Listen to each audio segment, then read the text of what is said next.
गली से लेकर दिल्ली तक, काम से लेकर संसद तक, हर समस्या हर खबर आज लेकर आया है आपके लिए आपका अपना चैनल न्यूज मिरर, खबरों के सच्चाई का आईना।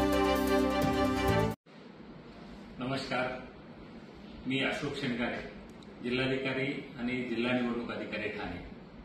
आपल्या सर्वांनाच कल्पना आहे की सध्या निवडणुकीची धामधूम चालू आहे आणि याच वेळी आपण आपला सक्रिय सहभाग नोंदवून मतदानाचा पवित्र अधिकार बजावून लोकशाही बळकट करण्यासाठी आपण आपले योगदान निश्चितपणाने देणार आहात।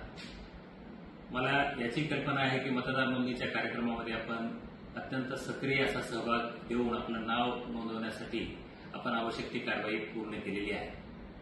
आता वेळ आलेली आहे की मतदान केंद्रावर जाऊन आपला मतदानाचा अधिकार बजावण्याची।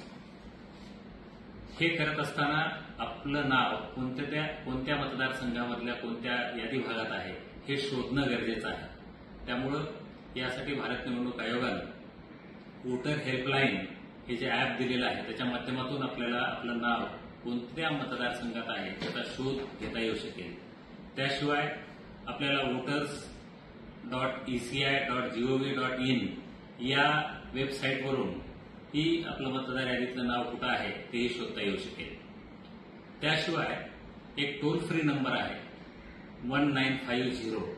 या टोल फ्री नंबरवर जर आपण कॉल केला आणि आपले डिटेल्स त्यांना प्रोव्हाइड केले तर आपलं नाव मतदार यादीतल्या कोणत्या मतदारसंघातल्या कोणत्या मतदार यादीत किती क्रमांकावर आहे हाही मजकूर किंवा तपशील आपल्याला मिळू शकेल।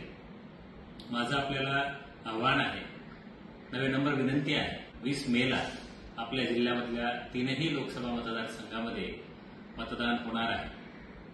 जरी ते 3ही दिवस सलग सुट्ट्या असल्या तरीही आपण लोकशाही बळकट करण्यासाठी आपण 20 मे रोजी मतदान केंद्रावर जाऊन आपला मतदानाचा पवित्र हक्क बजावावा। नवरात्र उत्सव 2024 के देवी का विसर्जन शोभा यात्रा के साथ बाजे